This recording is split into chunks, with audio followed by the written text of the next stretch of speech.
ఇప్పుడు ఒక విధానము ఎట్లా ఉంటుందండి? ఒక విధానం అనేది ఎవరికి ఉంటుంది?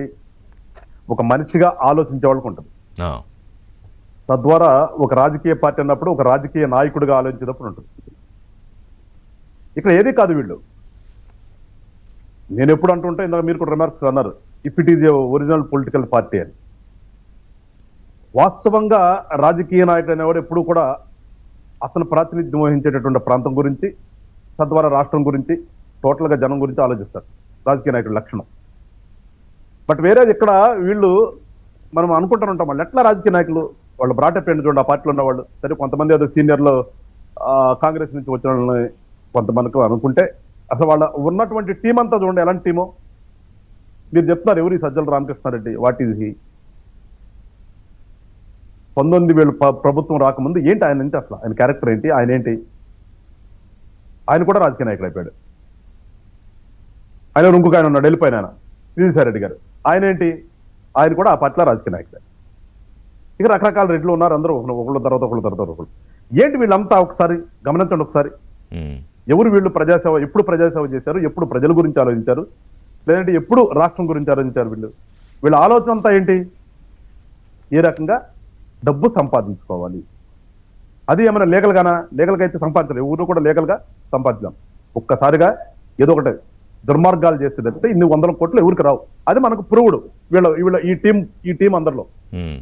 సజ్జల రామకృష్ణారెడ్డి గారు కూడా 100 ఎకరాలు అక్కడ ఆక్యుపై చేస్తున్నాడు. ఏం సంపాదించాడు ఈయన?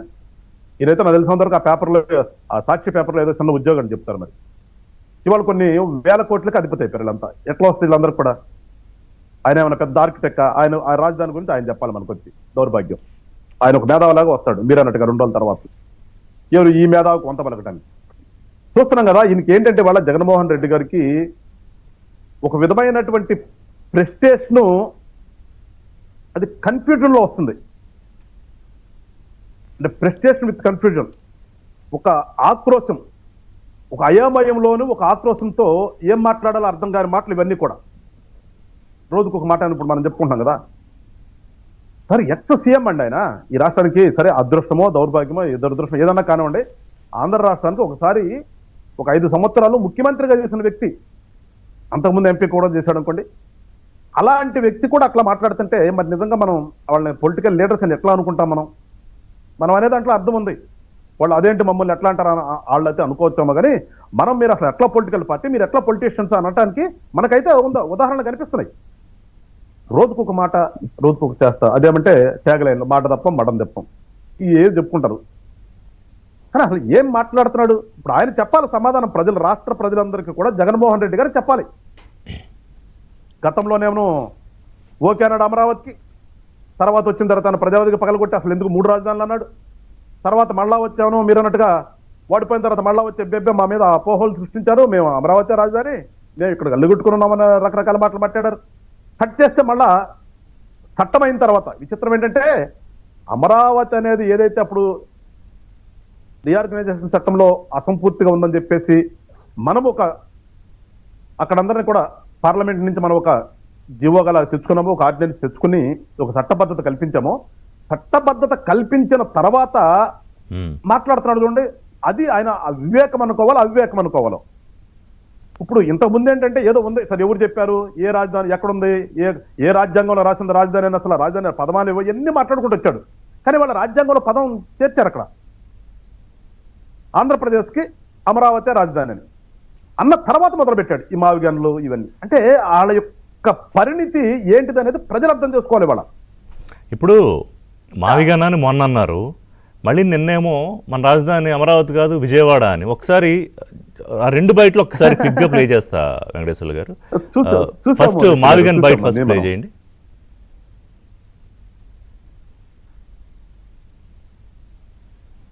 Yeah, my next election would be fought on the battle Mavigan versus Amaravati. Yes, we would stand by it. We are for Mavigan. Everybody who is for Mavigan will vote for YSRCP. Everybody who is for Amaravati will vote for Chandrababu. We will stand by it. We will make it an election issue for them. We'll put it up in the manifesto also. Mavigan, YSRCP. We will stand by it. Let's see how people will vote. Amaravati అనేది కాదు మన రాజధాని, so-called Vijayawada మన రాజధాని. వాస్తవం చెప్పాలి, అందరం ఇక్కడే ఉంటాం. కళ్ళెదిటే పోలీస్ స్టేషన్, కళ్ళెదిటే సిపి, కళ్ళెదిటే డీజీపీ, కళ్ళెదిటే ముఖ్యమంత్రి, కళ్ళెదిటే హోమ్ మినిస్టర్స్ ఆఫీసు. అమరావతి అనేది కాదు మన రాజధాని, సోకాల్ విజయవాడ మన రాజధాని. వాస్తవం చెప్పాలి, అందరం ఇక్కడే ఉంటాం. కళ్ళెదిటే పోలీస్ స్టేషన్, కళ్ళెదిటే సిపి, కళ్ళెదిటే డీజీపీ, కళ్ళెదిటే ముఖ్యమంత్రి, కళ్ళెదిటే హోమ్ మినిస్టర్స్ ఆఫీసు. ఆ తర్వాత ఇంకోటి కూడా అన్నారు, కృష్ణలంక పోలీస్ స్టేషన్ ఇక్కడే అని. అంటే కృష్ణలంక పోలీస్ స్టేషన్ ఎక్కడ ఉంటే అక్కడ రాజధాని కడతారా వెంకటేశ్వర? అంటే మొన్న మావిగానని మళ్ళీ ఒకరోజు తిరిగి విజయవాడని, మళ్ళీ లోపు సజ్జల గారు వచ్చి మావిగన్ తాలూకా విశిష్టత గొప్పతనం ఒక లైను, అమరావతి ఎందుకు ఫీజిబుల్ కాదని ఒక ఏంటి సార్ ఇది? అసలు ప్రజలు వాళ్ళు నవ్వుకుంటున్నారు రిషి గారు. అదే నేను చెప్తుంది, వాళ్ళ ప్రజలందరూ కూడా వాళ్ళని చూసి వీళ్ళు ప్రెస్ మీట్ అనగా నవ్వుకుంటున్నారు, మొదలు పెడుతున్నారు. వీళ్ళకి అర్థమవుతుంది లేదు, మరి నాకు అర్థం కావట్లా. అసలు ఏమి చెప్పదలుచుకున్నారు వాళ్ళు? పదే పదే మునిగిపోతుందని చెప్తుంటారు ఒకళ్ళ తర్వాత ఒకళ్ళు. ఏమండి నేను చూసాం బాంబే ఎట్లా మునిగిపోయింది, హైదరాబాద్ వర్షాలు ఎట్లా మునిగిపోతుంది. అరే విపరీతమైన వర్షం వచ్చినప్పుడు ఎక్కడైనా ఇటు సహజ లక్షణం కదా, వర్షం న్యూయార్క్ సబ్వేలోకి నీళ్ళు వెళ్ళాయి. అసలు వర్షం పడినప్పుడు ఎక్కడికి పోద్దండి వర్షం? అది వెళ్ళిందా లేదా? వర్షం ఆగిపోయిన తర్వాత ఇమీడియట్ గా అది క్లియర్ అయిందా లేదా? అది కదా మనం చూడాల్సింది. అదేమన్నా రోజుల తరబడి నిలిచిపోతే ఇది వెళ్ళే పరిస్థితి అంటారు. అరే మినిమం నాలెడ్జ్ లేకుండా మాట్లాడుతున్నటువంటి వాళ్ళు వీళ్ళ గురించి మనం ఏం మాట్లాడాలి? ఇవాళ జగన్మోహన్ రెడ్డి గారు సమాధానం చెప్పాలి రాష్ట్ర ప్రజలకి. నిన్నటి రోజున 3 రాజధానులు అన్నాడు, ఇవాళ ఏమంటున్నాడు అన్ని ఒకసారి అంటాడు. మరి అదే కదా ఏం చెప్తుంది కూడా గతం నుంచి, రాజధాని అంటే అన్ని సెక్టార్లు ఒకసారి ఉండాలిరా బాబు, ఒక మనుషులతో పని చేపించుకుని పోవాలి, అది కూడా సెంట్రల్ లొకేటెడ్ ఉండాలని మనం గతం నుంచి చెప్తున్నాం. అప్పుడు కాదు ఎందుకు ఉండాలి, ఆ మూల ఒకటి ఈ మూల ఒకటి మొత్తం అమరావతిలో పెడుతున్నారు, మీరు 1,00,000 కోట్లు కోరుతారు అన్ని చెప్పినటువంటి ఈ వ్యక్తి మరి ఇవాళ మావిగన్ అనేది ఇదే విజయవాడలో ఇదే గుంటూరులోనే ఉంది. మరి ఏం చెప్తావు నువ్వు? వైజాగ్కి ఏం సమాధానం చెప్తావు? కర్నూలుకి ఏం చెప్తావు? గతంలో అన్నావు కదా చంద్రబాబు నాయుడు గారు ప్రభుత్వం అంతా తీసుకొచ్చి వాడు సటే పెట్టుకుంటున్నారని, నేనేదో మనం అంతా పంచుతానన్నావు. ఇవాళ వాళ్ళకి సమాధానం చెప్పాల్సింది.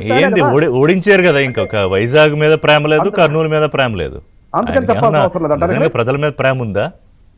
అదే సార్, ఇక అందుకని చెప్పాల్సిన పల్లె, గెలిపిస్తే ఒక మాట, వాడు కొడితే ఒక మాట.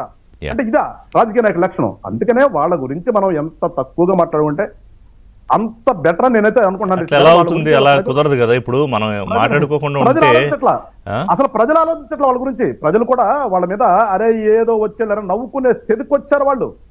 అదే నవ్వుతున్నారు వీళ్ళని చూసి. వీళ్ళు కామెడీ పీస్లు అయిపోయారు ఇవాళ, మాట్లాడుతున్నారు వాళ్ళకి తెలియట్లా. శిరీష్ గారు, ఇప్పుడు మీరు ఒక ఎమ్మెల్యే